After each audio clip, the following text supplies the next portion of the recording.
السلام علیکم۔ اخبار اردو کے ویب چینل میں آپ کو خوش آمدید۔ اس ویڈیو میں ہم جانیں گے ایکسپلورر کرسٹوفر کولمبس کے بارے میں، جس نے یورپ سے امریکہ کا سفر کر کے دکھایا۔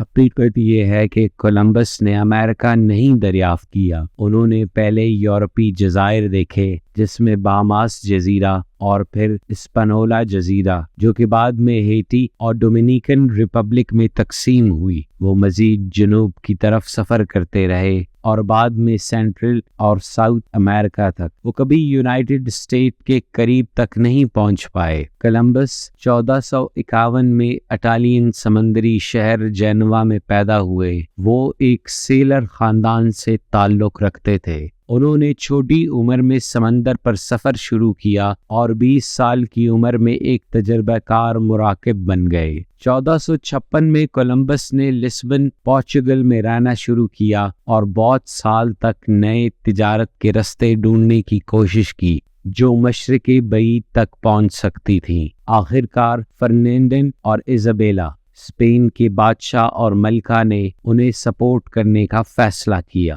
15ویں اور 16ویں صدی میں یورپینز مشرق بعید تک سمندری رستوں کی تلاش میں تھے۔ کولمبس کو انڈیا، چائنا، جاپان اور اسپائس لینڈ تک نئے راستے ڈھونڈنے تھے۔ اگر وہ ان جگہوں تک پہنچ سکتے تو وہ تجارتی مال، ریشم اور مصالحوں کی بڑے وزن لے کر آ سکتے تھے۔ کولمبس کو معلوم تھا کہ دنیا گول ہے اور انہوں نے سمجھا کہ مغرب سے سیل کرنے سے دوسرے معمولی ملاح جو اس وقت تک ساحل سے گزر رہے تھے، جیسا کہ افریقہ کے کنارے پر، وہ یعنی کولمبس اپنی منزل تک پہنچ جائیں گے۔ 1492 میں کولمبس 3 جہازوں کے ساتھ پیلوس، اسپین سے روانہ ہوئے۔ 2 نینا اور پینٹا کارویلز تھے، چھوٹے جہازوں میں تکونی شکلوں والے بادبان۔ تیسرا سانتا ماریا، ایک بہت بڑا مربع بادبانی ناؤ تھا۔ جہازوں کی تعداد نہایت چھوٹی تھی، یعنی 15 اور 36 میٹر تک لمبے تھے۔ اس سفر میں ان کے ساتھ 90 لوگ شامل تھے۔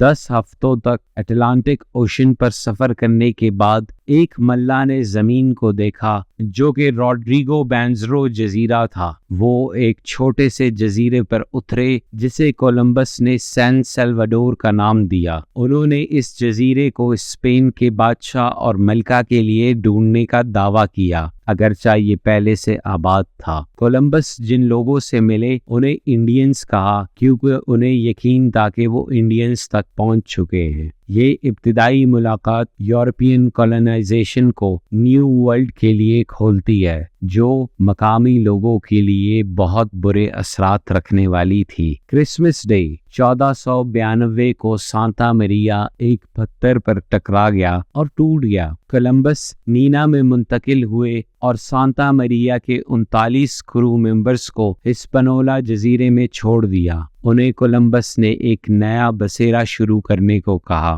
کولمبس مارچ 1493 میں اسپین پہنچ گیا اور اپنے انعام میں دولت حاصل کی۔ انہیں نئے خطاب بھی دیے گئے۔ انہیں ایڈمرل آف دی اوشین سی اور گورنر آف دی انڈیاز بنایا گیا۔ کولمبس نے 3 اور سفر اٹلانٹک اوشن کے پار کی۔ انہیں یقین تھا کہ وہ جاپان ڈھونڈ چکے ہیں، مگر یہ کیوبا تھا۔ انہوں نے ساؤتھ امریکن مین لینڈ بھی دیکھا، پھر واپس گئے جہاں انڈین رہنے والے نے یورپینز کے خلاف ایک متضاد اختلاف کیا۔